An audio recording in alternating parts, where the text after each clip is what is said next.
Testing. Testing 1, 2. People in this classroom, you can hear me, right? Clearly.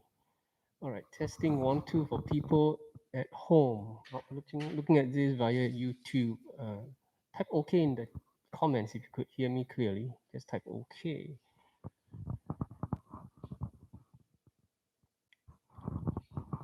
All right. Just want to be sure that both the classroom and the virtual classroom could hear me clearly.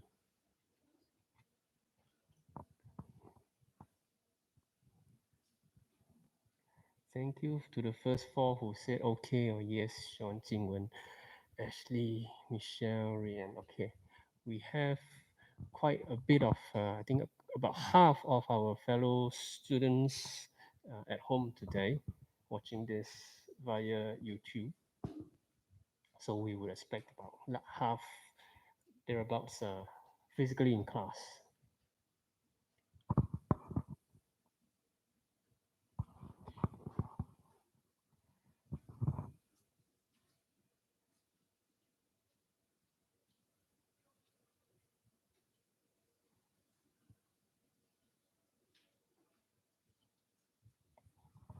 Okay, looks like people at home could hear me clearly. Okay. All right, I think I could begin right now. I hope you at home could also see the slides. Clearly, you also have a copy of the slides uploaded, the version 0.9. Okay, so good afternoon once again. This is our second and most likely the last time we will meet in person. As you know, of the restrictions next year, I don't know if whether most classes will happen in person and whether the 50 pax restriction still applies. Yeah, I hope this helps some people, some students do find it more engaging and find instructions clearer, more clearly communicated when spoken in person or when kind of just talking with the lecturer in person. So I try to at least have one in-person session before and one after the recess. Okay, this is today's topic. Not so much retirement planning, but financial decision making and financial decision and decision making capacity in older adults. Often we think of this as retirement planning, or at least popularly known as retirement planning, because when we think retirement, we think about whether there's enough finances to sustain one's life. And that may be true, but increasingly we understand that that is not sufficient. Just looking at financial sufficiency or ability, right, in one's later years and planning for those is no longer what goes into good quality of life, satisfied life, productive aging, successful aging, and so on. Right. So today we only look at the financial decision making of often the capacity of older adults. Right. But I would like you to understand that this is but one aspect of decision making. Right. There are other decision making. We have covered a little bit of other kinds of decision making in advanced care planning or in the informal caregiving. If you recall, we said that look, an older person also has to decide either ahead of time or when he or she so requires health and social care, right? Whether he or she wants to stay in a residential facility when 24/7 nursing care is required, whether he or she wants to be staying with a spouse, with children, far away, how far away, those considerations, right? And often that is preferred to be done, that kind of conversation is preferred to be conducted early rather than when one person requires care. So that is advanced care planning. Today we will talk more about decision making on one's finances.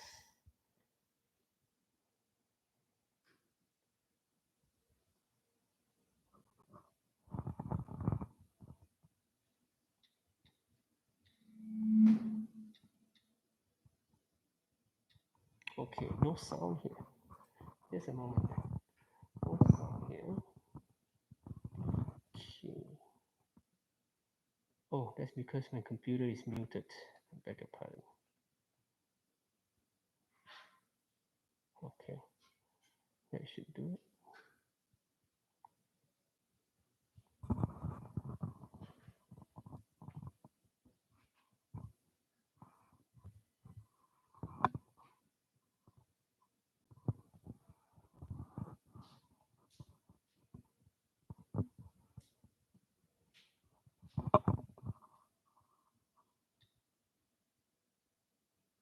still no sound.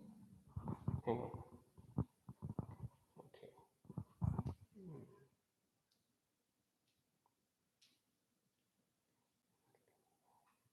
Play that discourse. Oh, the audio.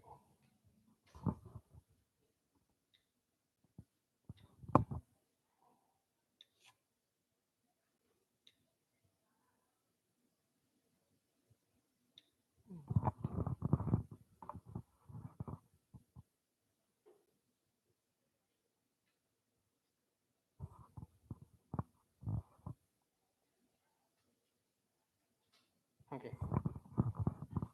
If it's still no sound, I think we will just move on.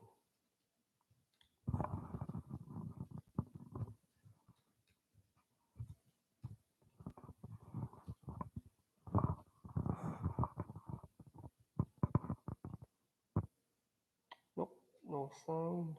Okay, let's move on then. Okay. So, what is financial capacity? Right. In the textbook, it says it is a construct that represents the ability to independently manage one's own financial affairs in manners or in a manner that is consistent with personal self-interest and values. So essentially, self-will, self-determination. That's financial capacity. That is obviously taken for granted in the context of an adult usually. However, right, in older adults, that becomes often a need because ability due to cognitive decline in managing finances may also decline. Right? Legally, there is a need to brush up or increase the financial skills of a person before he or she enters old age. So then he or she is able in old age to manage his or her finances. Despite its importance, bioethicists have given relatively little attention to financial capacity and the issues that it raises for younger and older adults, their families, and for clinicians and other professionals. This is often because we think that one could usually manage one's finances. We take the ability for granted often. Cognitively, we know that the ability or inability to manage one's finances is measured in the IADLs, as part of IADLs, or instrumental activity of daily living. Right? One of the aspects is what we call financial management.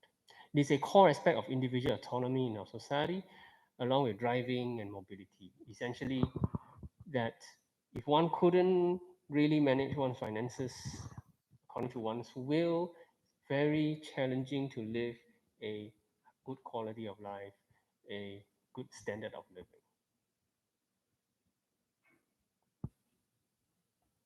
Right. What is the ethical perspective? Right. According to these authors, the literature of law and psychiatry is unaccountably mute, silent, in other words, on the subject of patients' competence to handle money. So legal matters or law and the medical aspect of mental health, psychiatry, does not does not account for one's ability or lack of ability to handle money. We cannot find reason for that. So this is what we call a key knowledge gap. Why, how and why do older adults lose or seem to lose ability to manage finances? Now we will have to rely on psychology and psychological literature to answer the question. Right.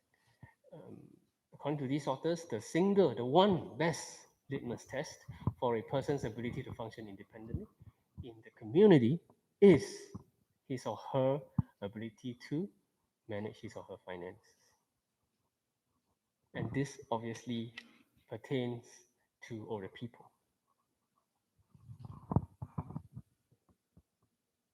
Okay, just checking that people at home, you could hear me. If you couldn't, or if there's a technical fault that I could resolve, you can type in the comments. Okay, so here we say that there is poor capacity, people with poor capacity to manage his or her finances are at risk for significant financial losses. Think not difficult to understand why, right? Um, these people are also vulnerable or susceptible to exploitation and abuse by others. And very sadly, often these are family members and relatives. Clinicians may be morally and legally responsible to report such abuses, but currently procedures are not clear in many jurisdictions. Right. When we say jurisdictions, it is a legal term. We talk about where certain laws apply. So essentially, countries or states, provinces, depending on how the countries or the nation is being governed. Right. Cases where caregivers and family members are suspected of financially exploiting the older person are on the rise. The financial capacity problem is often thought of by psychologists as a cognitive problem.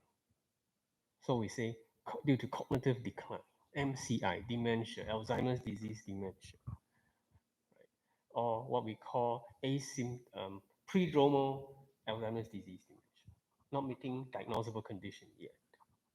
So normative cognitive decline in aging impacts a range of financial skills. So even if one is not pathological, right, all those that I said just MCI, Alzheimer's disease, and so on, dementia, those are pathological, considered abnormal or not normal.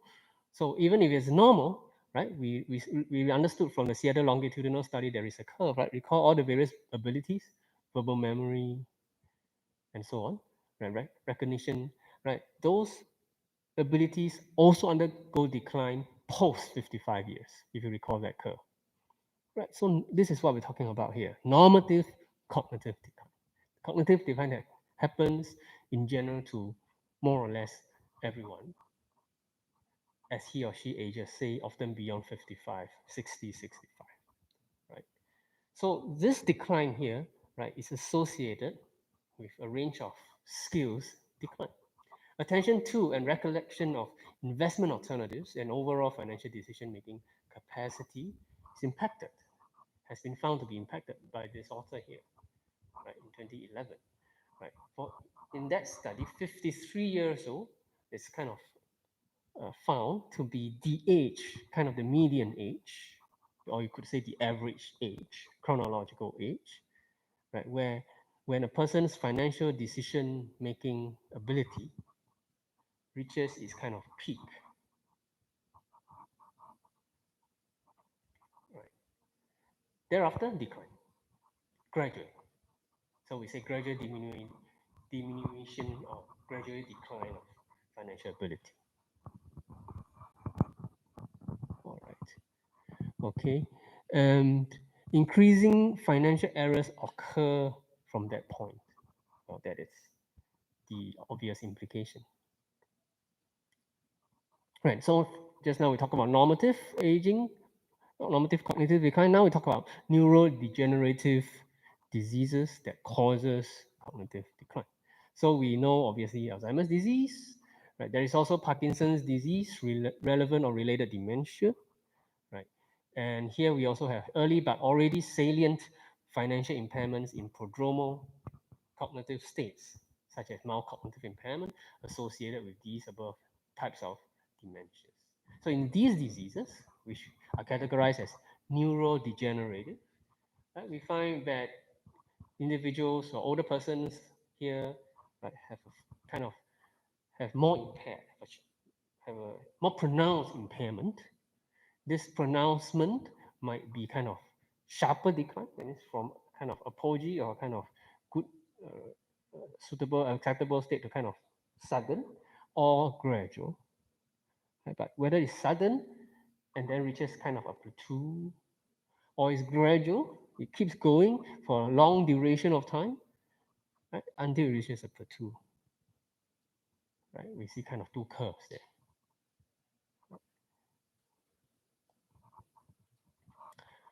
The lifespan of a person has been found to coincide with the accumulation of substantial personal wealth. Once again, that's easy to understand. So if one is able to remain healthy and cognitively able to manage finances and other personal life domains, right, he is able to, well, he continues to have income, then he accumulates wealth. Right? That's understood, easily understood. Right? Lifespan has been found to have a disproportionate amount of wealth relative to other age group. What are we saying here? We are saying, look, just taking that example in the US, persons aged greater than 65 comprise 13% of the population, but hold 34% of the nation's wealth. Right? So a small percentage, or relatively small percentage of a population holding a substantial proportion or percentage of a nation's wealth. So we could say older persons essentially, right, age 65, or if you want to argue 67, 70, you can argue by retirement age or reemployment age, you can go further than that, essentially hold a nation's substantial proportion of a nation's wealth. So it is important to, right, for these persons to recognize that he or she may be undergoing either one or both of the following, which is, well, first, normative decline, related financial decline, or pathological decline, pathological cognitive decline, and associated financial ability decline. And so, therefore, the implications is or are that a substantial portion of a nation's wealth is at stake, right, due to this. Because these are held, this 34% for US, I don't know about Singapore, right? This percentage here, it's not a small percentage. 34, it's a third, right? It's held by, controlled by, almost like owned by older persons. Okay? The next point there, combination of wealth, cognitive decline, and diminished financial capacity, therefore, right, could pose public policy and macroeconomic challenges, as you can now understand.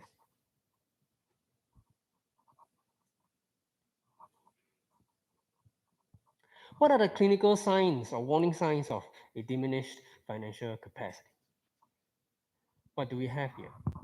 Behaviors should reflect, right? Okay, we have six kind of, we have the textbook prescribes 6 areas, right? Each of these 6 areas, right, are warning signs. A person could have one or more of the following, which shows that he or she may have a reduced financial ability or capacity, right?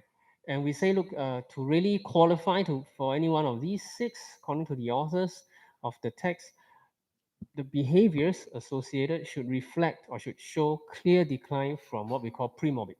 That means prior functioning or prior performance.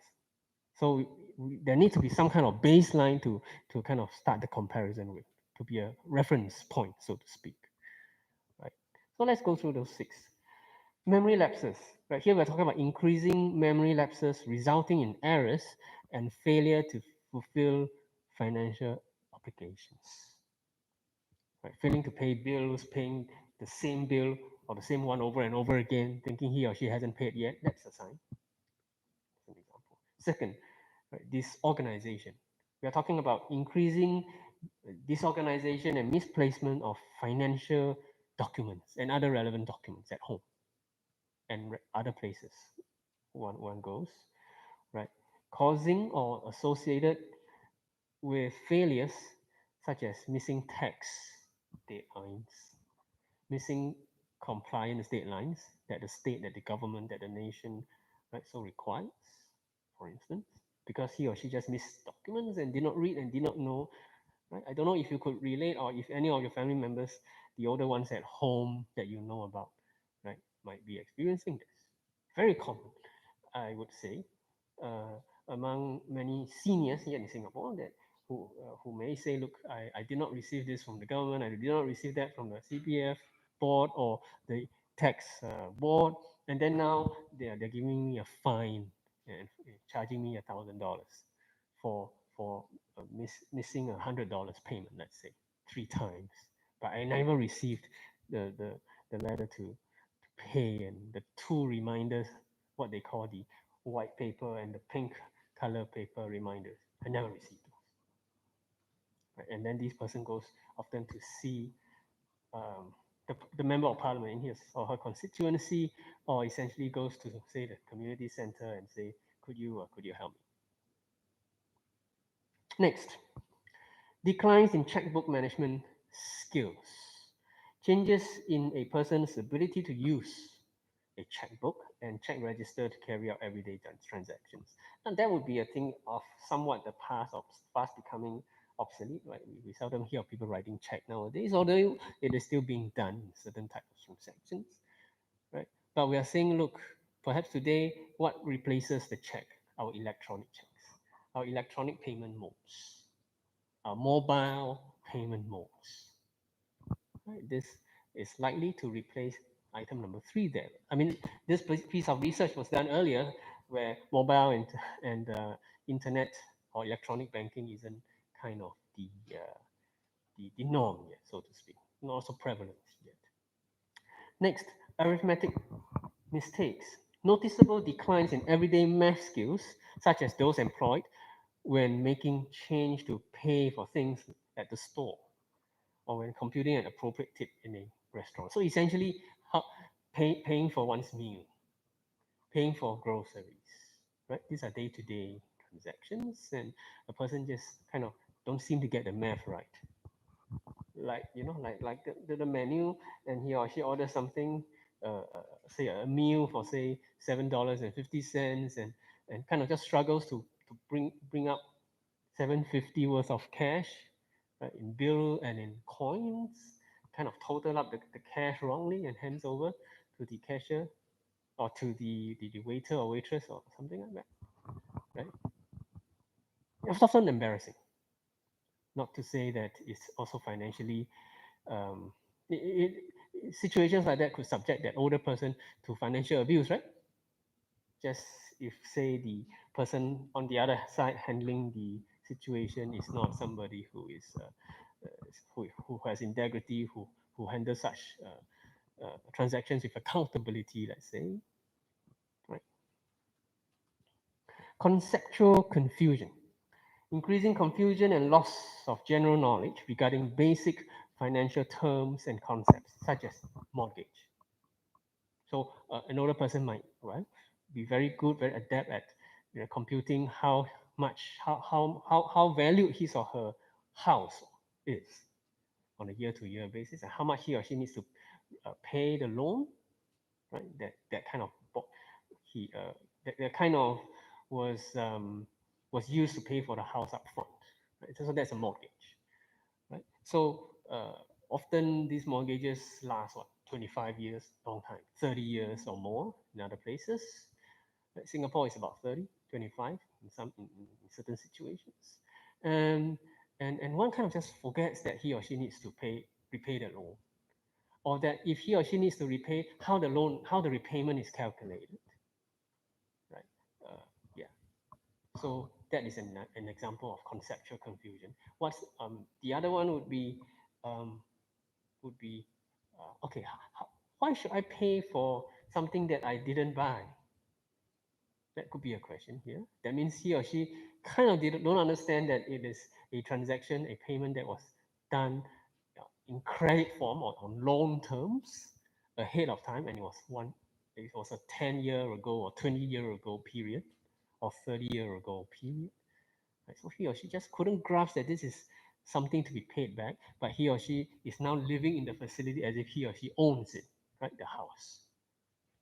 So that's an example of a conceptual confusion, right? Another one would be will, writing one's will. What went into his will, besides simple forgetting what he or she said should be done in the will, it is also often the will includes uh, includes the treatment of his or her other assets. So besides the house, there'll be other assets, jewelry, vehicles, cash. I don't know if there are other things, right? And so there are different ways of which these other assets could be willed, right? And so some of these are legal terminologies. For instance, joint ownership.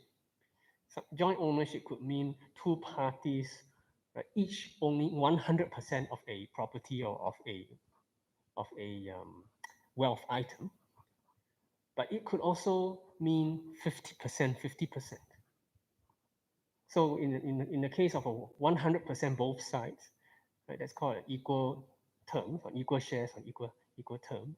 So either one party could decide to dispose of the property or sell, let's say, or the item. If it's 50-50, then one party requires the other to make a decision on the whole lot of the property, let's say. He or she, as one party, could only have 50% say or power.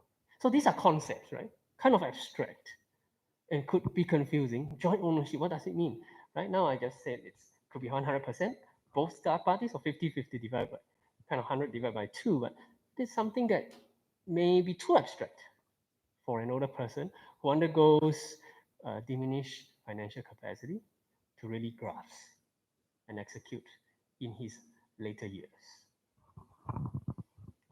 Impaired judgment. Okay, that's really a big term there. Loss of judgment about financial investments, use of money, often manifested as a new and abiding interest in get-rich-quick schemes, as well as unfounded anxiety about the nature and extent of one's personal wealth.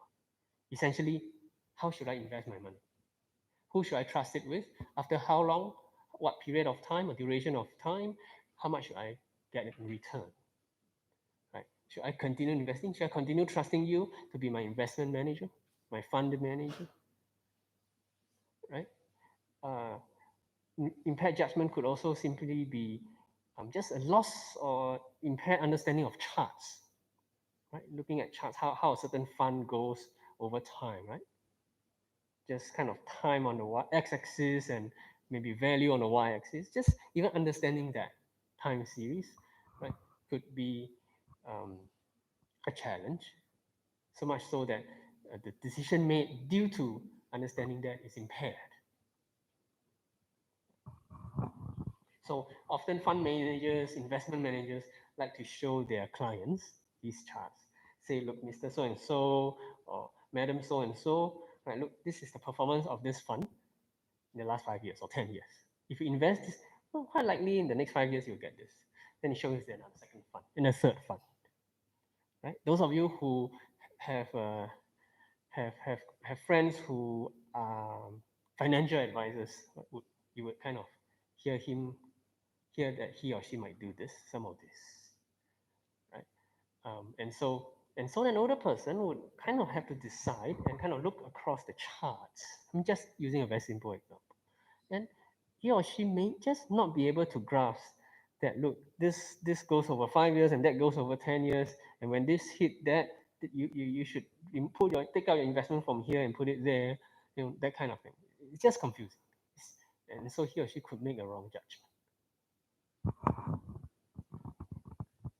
Okay, so upon detection of these warning signs, families should, if they haven't started, begin this conversation called the conversation. What conversation?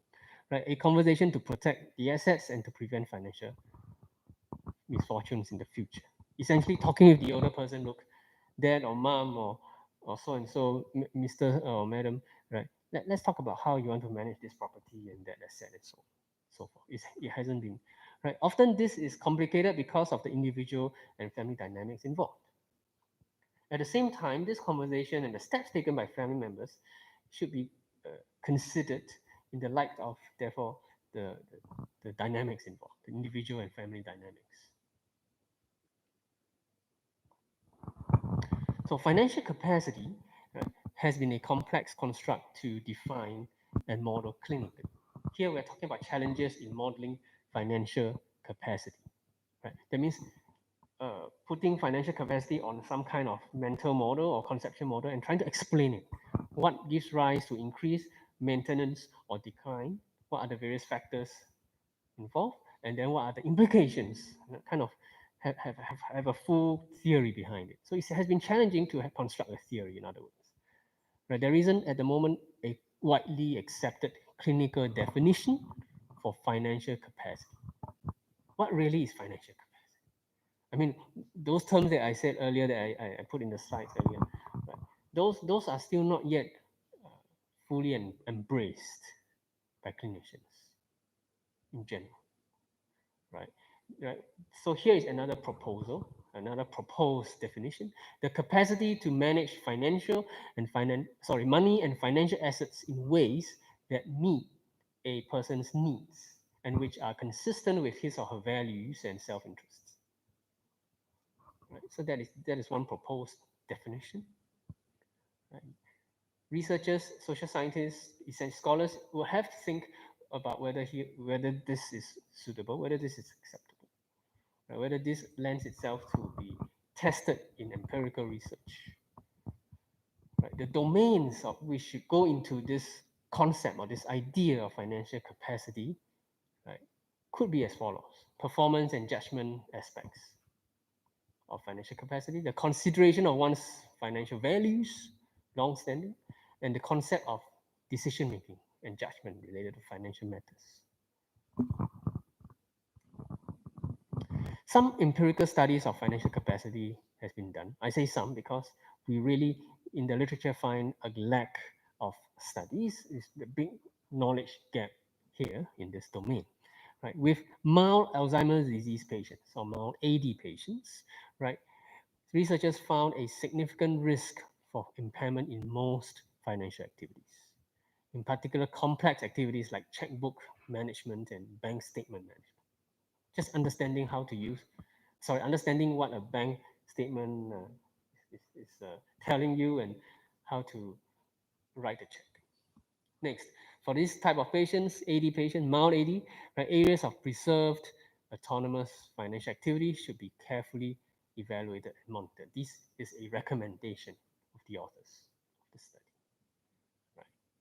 Now, with moderate Alzheimer's disease patients, the authors found they are at great risk for loss of all financial activities. So if you compare the finding with the mild AD patients, then this makes sense. If mild AD patients would be at significant risk, the moderate ones would be at great risk. The severe AD ones would be perhaps total annihilation of any ability to manage finances.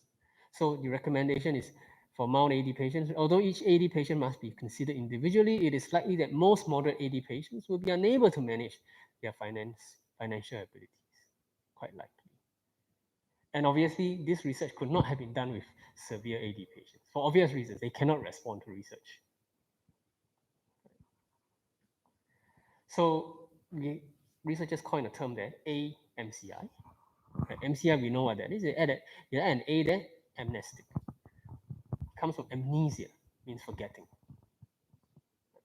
The disease of, or the illness of forgetting. Right? Forgetting what? Applying financial concepts, understanding a bank statement, understanding bills, preparing bills for mailing. Right? So we say, look, a person may display or may show AMCI, right, where financial ability or capacity is concerned, when we know that these tasks seem to be affected on a day-to-day basis.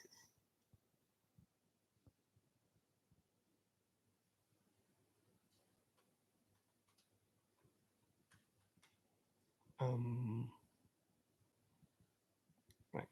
In research, these authors compared cognitively normal older adults with AMCI older adults. Right. Cognitively normal, that means showing normal cognitive decline, right? And persons with amnestic mild cognitive impairment. Right?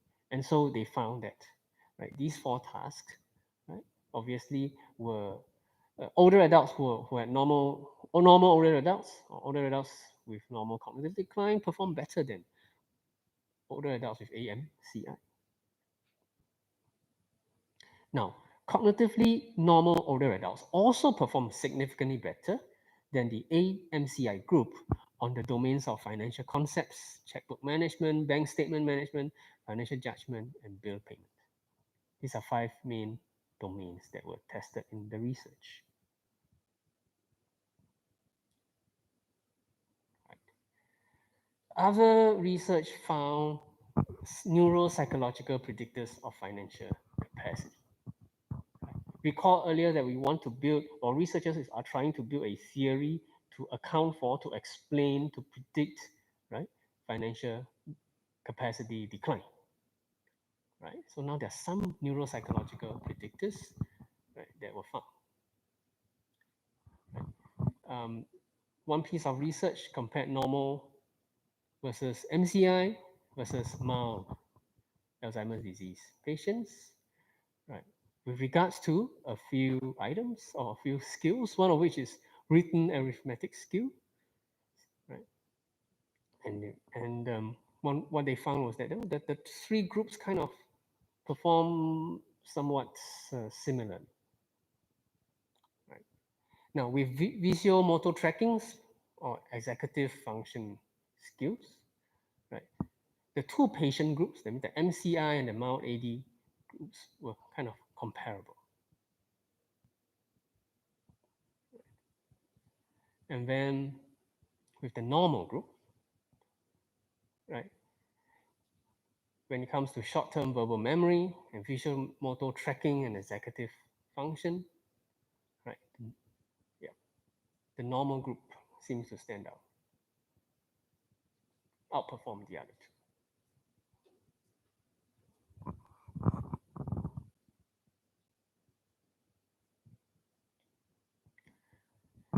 Researchers also found that there are possibly non-cognitive contribution to financial capacity in old age.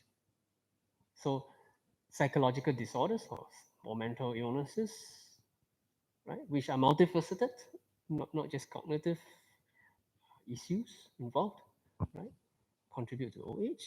Physical dependence or frailty, that means just weakness, is another contributing factor. Social and cultural norms and resilience.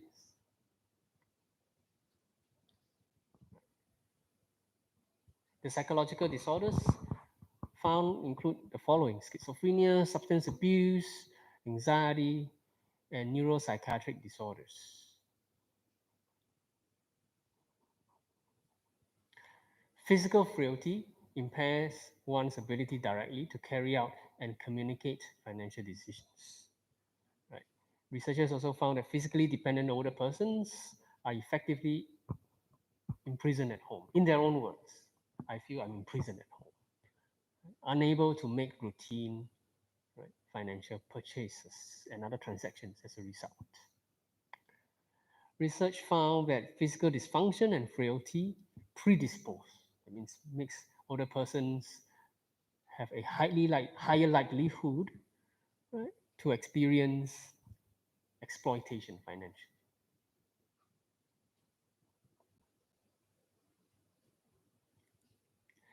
Social and cultural norms. An individual's exercise of financial capacity and decision making occurs within a context. Often this context is social / cultural in nature. Right? So having a positive support network has been found to aid or facilitate the detection of early cognitive problems, to protect one from his or her declining financial decision making ability, and having such a network also found to be protective from potential financial exploitation and abuse, whether by family members, relatives, known persons, or others.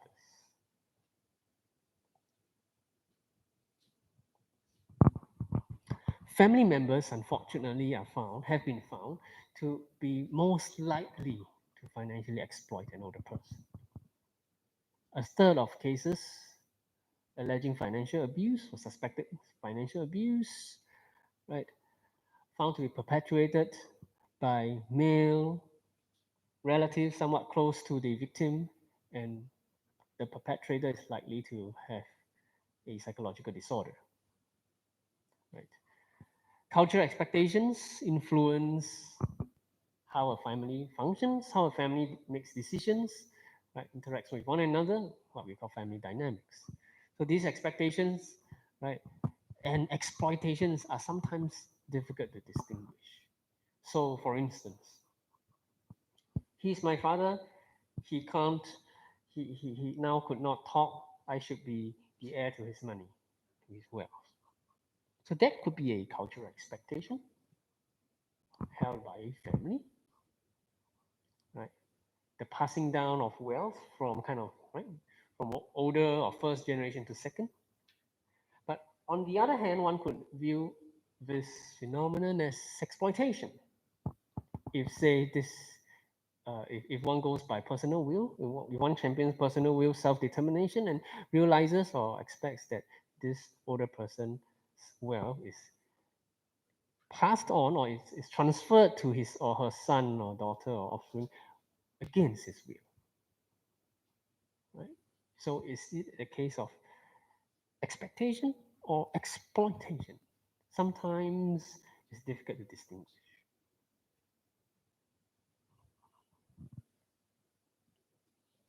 One study I could read to you in a recent study involving 639 community dwelling older adults without dementia, social support was significantly negatively correlated with elders' susceptibility to scams, financial scams. Not surprisingly, an early sign of the presence of undue influence is an uncharacteristic isolation of the individual from family, friends, community, and other stable relationships. Similar characteristics are found in female perpetrators, such as antisocial personality and long-standing histories of psychological dysfunction in relationships. So that's family.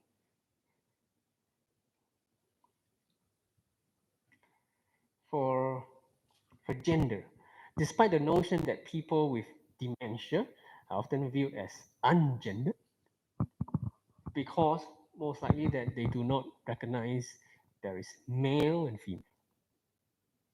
Right? Although women and men with dementia are both more likely to be involved in financial management when they had undertaken this role prior to dementia onset, women with dementia were agreeable to their husband's assumption of the household financial decision making, while men with dementia were unwilling to relinquish their financial authority. In other words, right, there seems to be a difference across the gender between the men and women in terms of willingness to relinquish one's financial authority or responsibility, or both, right, in later life, despite a diagnosis of dementia. Or I mean, that happens with a diagnosis of dementia, I should say. An individual's ability to maintain financial capacity consistent with past levels of cognitive functioning is also moderated in part by their financial and social resilience or hardiness. If an older individual feels that he or she is in control of his finances, right, he or she is more likely to demonstrate a higher degree of capacity for a given level of cognitive function. That should be quite straightforward. Okay, this is a piece of research. It's small on the screen, so you need to look at your handout that has been uploaded. Right, this is a model that has been. This shows results of a right, of a conceptual model. I mean, it's called revised conceptual model, right? That tries to explain older adults' financial capacity. The instrument that is being devised by this model is called the FCI, or Financial Capacity Instrument. So using this instrument, older adults were tested, right, on various tasks. So with 8 domains: basic monetary skills, financial conceptual knowledge, and so on. Right, domain 8, knowledge of personal assets and estate management. Right, and this instrument, right, classifies each task and subtask, right, according to either a simple difficulty or a complex difficulty, according to task difficulty. Right. The description is as follows. What is the task really? So for instance, the naming coins or currency, it is to ask the older adult in front of the researcher to identify specific coins and currency. Show him a dime and say, how much is this? And ask him to answer the question. Right. Show him a quarter and ask him, how much is this? What could you get with this? Something like that. Right. So this is an instrument that helps one after the older adult answers or attempts all these items, right, across 8 domains, right, one could then tally and say, look, whether or not this person has diminished, or to what extent this person has diminished financial capacity. All right, let's talk a bit about what all these means to older people in Singapore in terms of life application. So in Singapore, legally, right, we have a legislation that provides for an LPA, right, a lasting power of attorney. So if you go to this website, www.msf.gov.sg/opg, Office of the Public Guardian, right, you would find more information, essentially what an LPA is. Right? It is a legal document.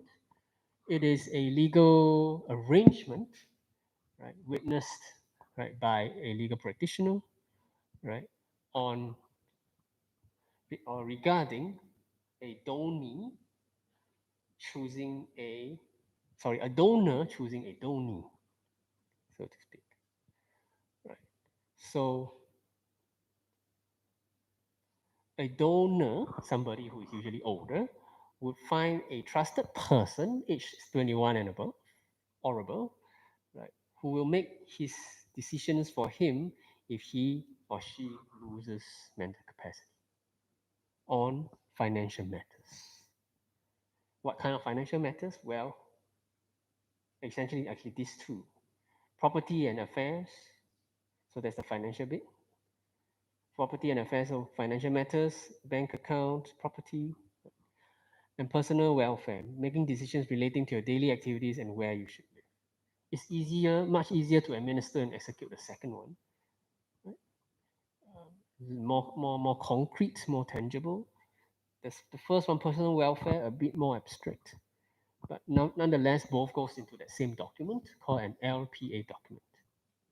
Right? So an older person could also have more than one donee, so to speak. Right? And then the older person could decide ahead of time if the donees, so two or three or more, right, would act jointly or jointly and severally. I'll give you these slides. In fact, you can find more information on these at the OPG website. Now, so this lasting power of attorney is to help older persons in Singapore, right, ahead of time to manage the executor of their financial, you can say, transactions, financial decisions, right, when his or her decision-making ability, right, is unavailable, is gone at some later years. Now, there is often a confusion between these three items: the ACP, the LPA, and the AMD. Right? We just talked about the LPA, or lasting power of attorney here. Right? Once again, it is a planning instrument which is legally binding and is triggered when you have, right? It is enforced legally when you have lost your mental capacity to make decisions, any decisions, but that particular document often deals with personal welfare and financial/property affairs. So that is LPA. It's quite clear. What is the ACP? We talked about this earlier in the informal caregiving or informal caregiver lecture, right? It is much broader. It is, first of all, not legally binding. Do not need a legal practitioner to be a witness, right? Although it is also triggered when a person has lost his or her mental capacity to make decisions, right? The matters that are involved are much broader, essentially health and personal care matters, right? Not targeting the welfare and finance. Right? It is also a planning instrument. However, here we say that the person that kind of is helping to execute, rather than call him a donee, right? In LPA, we call that person a NHS, or nominated health care spokesperson, right? Spokesperson. So think advocacy, think advocate, speaking on behalf for. Right? You are now, if you become an NHS, you speak on behalf of your older person, your older relative, your older uh, family member at home. Right? with the assurance, with the knowledge that he or she has shared with you in a document like that, called the ACP, or Advanced Care Plan. Right? Now, an advanced medical directive, right, is yet different. Right? It is a legally binding document, and it has to do with healthcare matters, yes, right? But more specifically, it's on life. It has to do with the use or non-use of life-sustaining treatment, such as respirators, such as the performance of CPR, right? When one so requires it medically or clinically. It is triggered when a person is terminally ill and require life-sustaining treatment and are unconscious or unable to exercise rational judgment. Right. So this legal document tells the doctor that you do not want. So a person who issues a directive is saying, I do not want to use any life-sustaining treatment to artificially prolong my life. Do not hook me up to the respirator. Do not hook me up to the automatic dialysis machine. Right. So if I cannot, if my kidney fails, and just let me die. If I can't breathe, just let me go. Right? Do not hook me up. Essentially, that's what it's saying to the doctor. So if a person makes this directive ahead of time, right, before, right, an unfortunate event of terminal illness or unconsciousness occurs, then the doctor will carry out this directive. Right? So yes, it is a legally binding directive. It is very specific to life-sustaining treatment or life sustenance treatment. Right? It is certainly much more specific than ACP. Right? ACP, you can say. So you can say ACP is kind of like the big umbrella that it covers healthcare, covers social care, and several others. It is a document that can continue to undergo revisions as one goes older, which is why we said in that week 8 that it is preferable, it is advisable that a younger person, a younger adult, start to be cognizant of what an ACP is and start to have an understanding of what he or she wants in his or her old age, because that can change over time, right? And start talking about this, right? And these things because these can change over time, this has to do with one's values. This is very broad, right? When a person kind of often an AC, it is often we can think of ACP as the first point in terms of a lifespan. Start doing your ACP first, at maybe young adulthood, middle adulthood, and then so one or more other person could be your NHS, and that NHS can have more than one person. It could change over time as well, right? When you move from place to place, I mean physical place of residence, country to country, and then right at some point when you want to be more specific in your ACP with regards to financial matters, you make an LPA. Regards to artificially sustaining your life, right? You make an AMD. If you choose not to artificially sustain, if you choose, yes, you would like the doctor to do that, then there's no need to make AMD. Yeah. Right. So these are two provisions in Singapore that are available. Obviously, you can think of the potential loopholes. I'm sure you could. I'm sure you could also think of possibly other legislations, other legally binding documents that could cover gaps that are not covered by the LPA and the AMD, right? Could anyone think of those? Could you on the spot right now think of some area where a legal binding document would be good to have? At the moment, it's not covered by AMD, which is focused on life-sustaining treatment, and not covered by LPA. Could anyone think of caregiving? Okay, could you elaborate?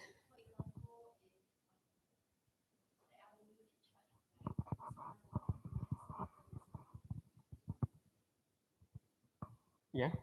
So an older person is in charge of some even older person. Is that right? Oh, okay. So a younger person. Right. Okay. So something like the parent of a intellectually disabled or challenged younger adult. Okay, so this person is this older person may be in advanced age. I mean, late years, so to speak. And yep, so a legally binding document would stipulate who cares for this younger adult who is likely to continue to suffer from ID, intellectual disability, right? That's right. Yes, we do not yet have such a document. Yeah. We do not yet have a legislation that provides for this legally binding document. Yes, you can think of that. That's right. That's a good example. Thank you. Anybody with another suggestion? These gaps are what we call these gaps are real I would say public policy slash legislation that one could advocate for. Right? Yes. Anyone? Anyone online? You can write on the comments as well. Right. I think that should be my last slide. Yep, that's my last slide. Yep. That's my last slide for today. I covered the key areas in the text. This isn't that long a chapter. There are many areas. Those were the key areas. And yeah, that's it. I think these are the main points. I'll give you this version 1.0. There is, I think, a couple of additional slides that version 0.9 do not have. Any questions you would like to ask on what has been covered? Anyone online or in class? Online, you can just type in the comments. Anybody? Okay, no. I will just spend the next kind of few minutes on the assignments, and I think we could call it a day. It will be a short day today. I said in the last session that I would talk about the journal entry, give you a bit more feedback. So each of you would have had some comment, whether few words, a phrase, or a few statements written by me on your journal, right? On your actual journal. When you look at your mark, I believe all of you would have marks accessible already to you. Okay, what do I want to talk about? Some areas where we could improve, and I could also elaborate on some of the comments I made in case you do not understand or fully appreciate. So one of those main, I think, recurring, I would say, issues that I find or recurring areas for improvement is really uh, this thought that I have as I go through that 500 word piece. Why is this motion important to you? Why do you choose? I mean, there were two warm-up debates and I think two actual debates you could write about. Any surrounding issues? Of course, you could also talk about two debates at the same time. But why do you choose this? So some of you did kind of try to address this by saying, look, I have some personal experience. My family member, right, went through something like this. I thought my father, he is the agreeable type, so he's probably supposed to be good health, right? Remember the personality determines health motion, right? So my father is the very uptight and very slightly neurotic, highly anxious. I'm going to be worried about his health when he reaches old age, right? Sure. So that is a factual statement, and yes, I do appreciate that, and there's some credit to that. But I think you can go deeper. So what if, right, your father or your mother or yourself, somebody close to you, have experienced some phenomenon? So why is that meaningful to you? That is the point that you could actually write about, and that is the challenge. Right? It's very difficult to write about this because it tells you about you. It tells me, the reader, about you. I care for my father. Maybe that's the answer. Because I don't want my father to go through whatever this other person goes through. That's it. Right? There's no way for me to teach you how to write deeper. I'm just giving you examples. So that, right, if you write something like that, then it goes beyond just, I experienced this, my father experienced that. This is relatable to me because every single one in my family has the risk factors for dementia. That's it, right? So those are facts, and I appreciate your personal disclosure, but you can go beyond that. You can go deeper to reflect on, so what if these facts are relevant? right? So that is something when I write a comment to you, like you can go deeper, you can have a closer analysis, or you could integrate better, right? This is sort of what I mean. Right? So I hope that clarifies that point. I don't know who of you. I mean, there are 50 scripts I marked. I don't recall. You know, you read your own comments. Right? If you had that comment from me, this is what I mean.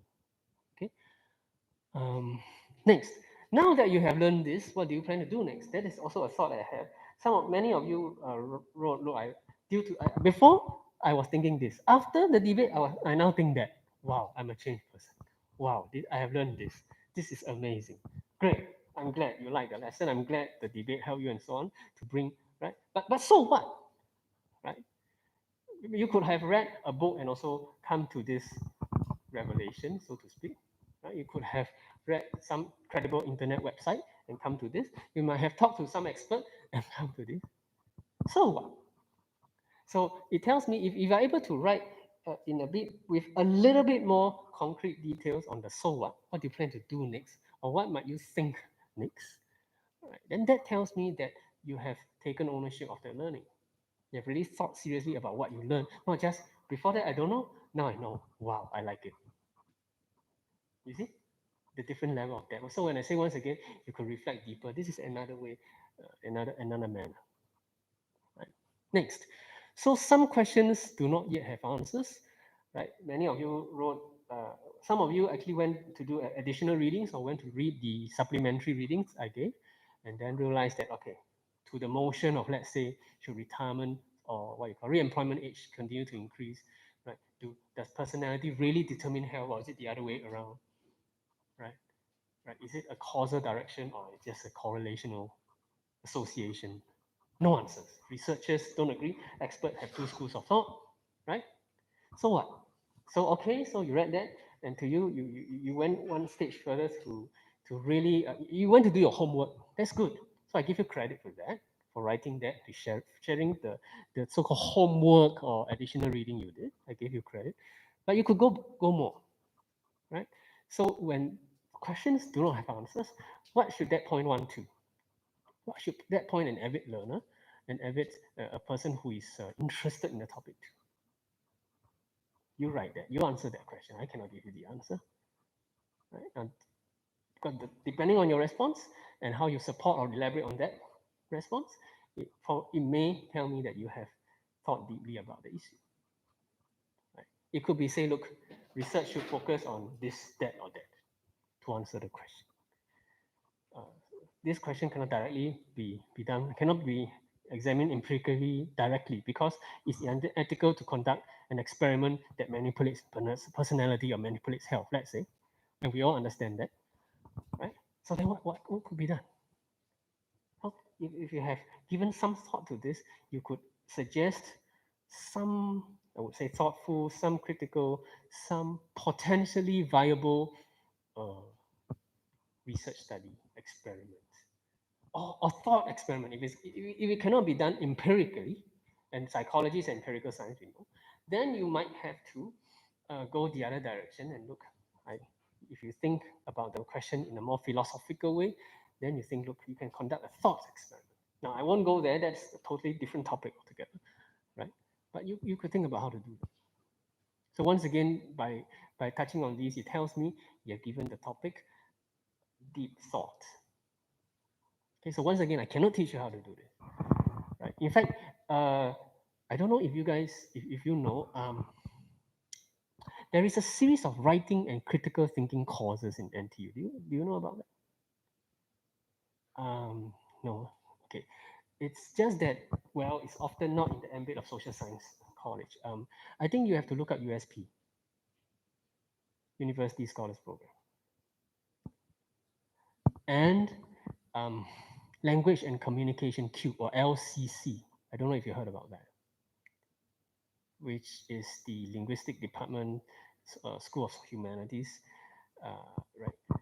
So, the communication of critical thought, the critical thinking around written communication are examined in more depth in those courses. Obviously, that is not a subject matter of gerontology, but this particular assignment, I gave 15%, right?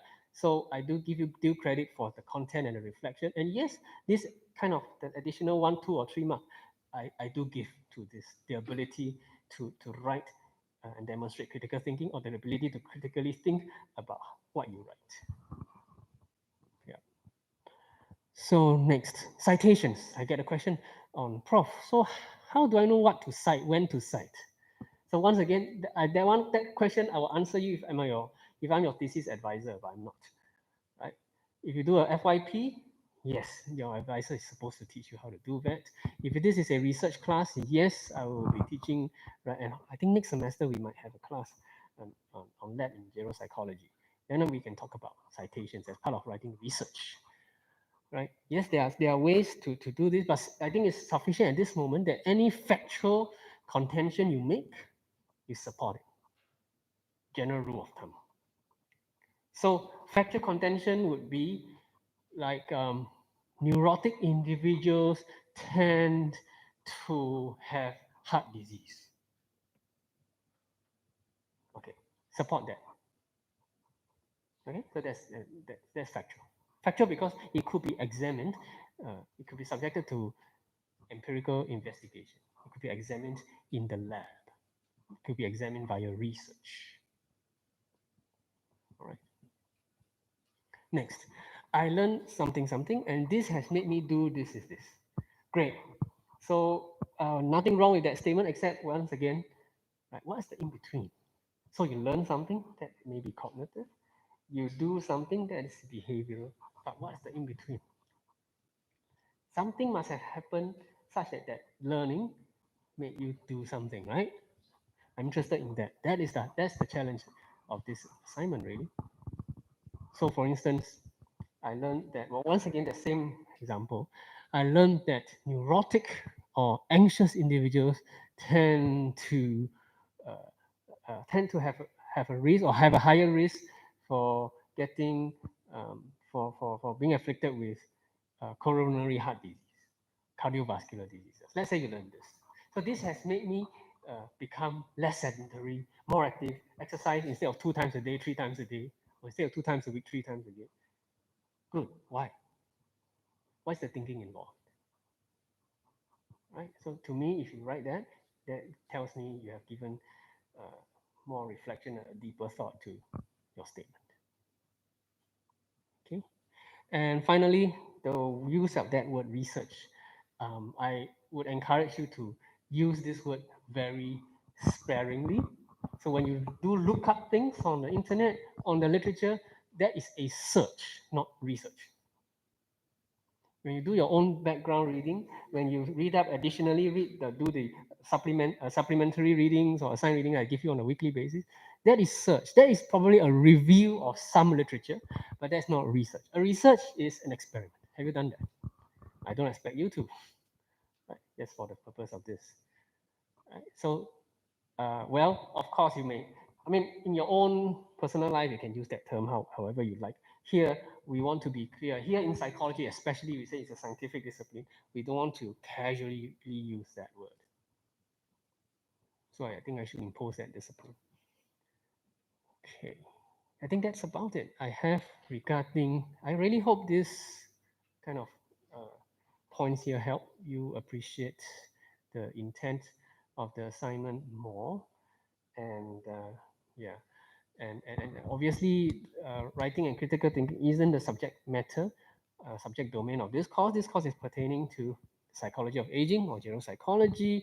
However, yes, some skills, right? Some skills in critical thinking and presenting one's critical thought, right, is right an essential, I would say, academic skill across, not just in this domain knowledge. I mean, in other psychological domains, cognitive psychology, biological, when you want to write research papers and so on, you will find that you come to this again. So I would say it is a broad academic skill. So some, not a very little bit of mark is devoted for that kind of demonstration of skill, but it should not fail you. So I don't think anyone is failed or is given very low mark because you're not able to write in very good English and present your thoughts very clearly and so on. Okay. Okay, I think I have said enough on this. Any questions? Anyone wants to bring up any comments I wrote in your reflective journal and ask me, Prof, what do you mean? Or Prof, can you give me an example of this? Anyone? Because I know your journal 2 is coming in. Will come in soon. Anyone online wants to raise any query or comment on my comment on your journal entry? If not, then the final thing I want to talk about are potential Q&As regarding the project. So no other questions on journal. Okay. All right. So there are questions on the project. Okay. Let's see. I don't know who has a question. I just know somebody asked me a question. Yeah. Yes, yes. Yeah, go ahead, ask so everybody could hear and then I could respond. Yeah.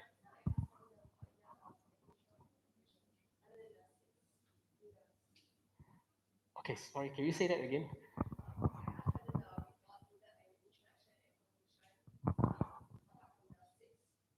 Right. Is an introduction section and a conclusion section required? Right. Answer is no. Clear, right?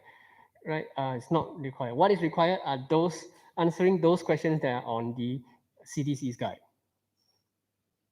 However, if you find, if you as an individual writer, author of that assignment, find that having an introduction, whether paragraph or section, and having a conclusion, paragraph or section, helps you present the overall paper better, then you should. So I leave that to you. So I leave the structure to you. There's no prescribed structure other than the requirements of the CDC's guide. Right? I hope that is clear. There's no prescribed structure to this. Okay. Any other questions? Good question. Online, anyone? At home, I'm looking at the screen here. Any questions on the assignment, project assignment, whether the digital media piece or the written individual assignment? Anyone?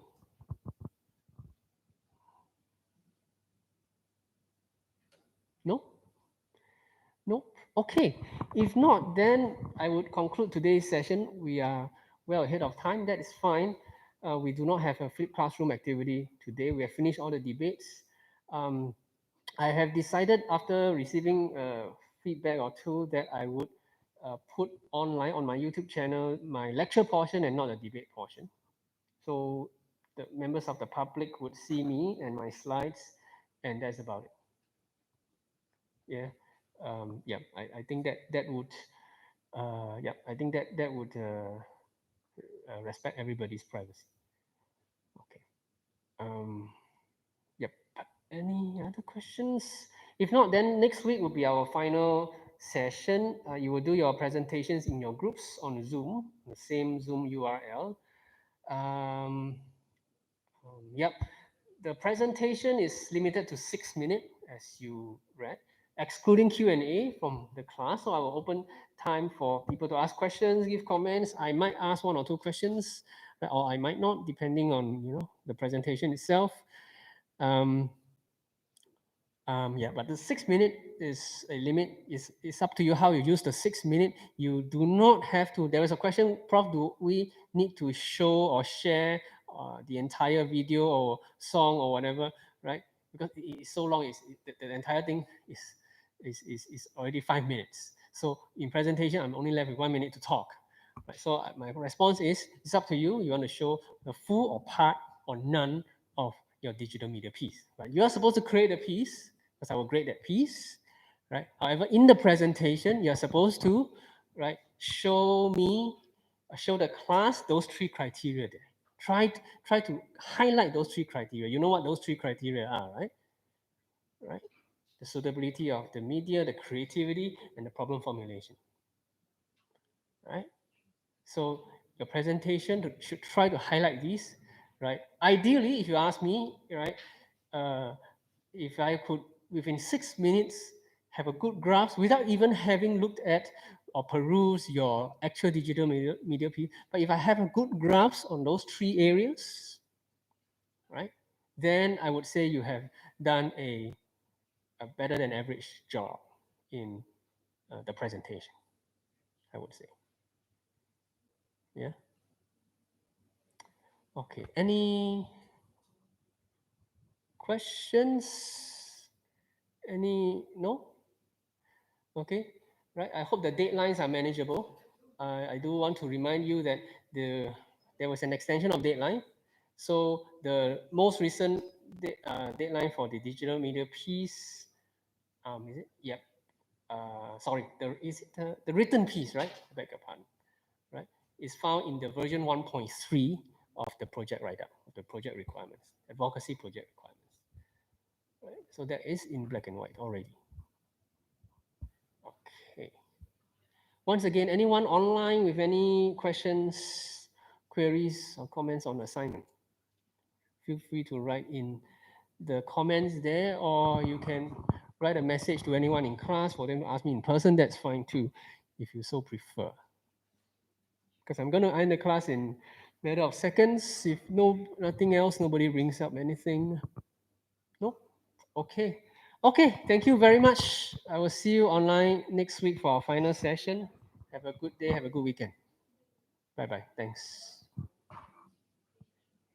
We are done.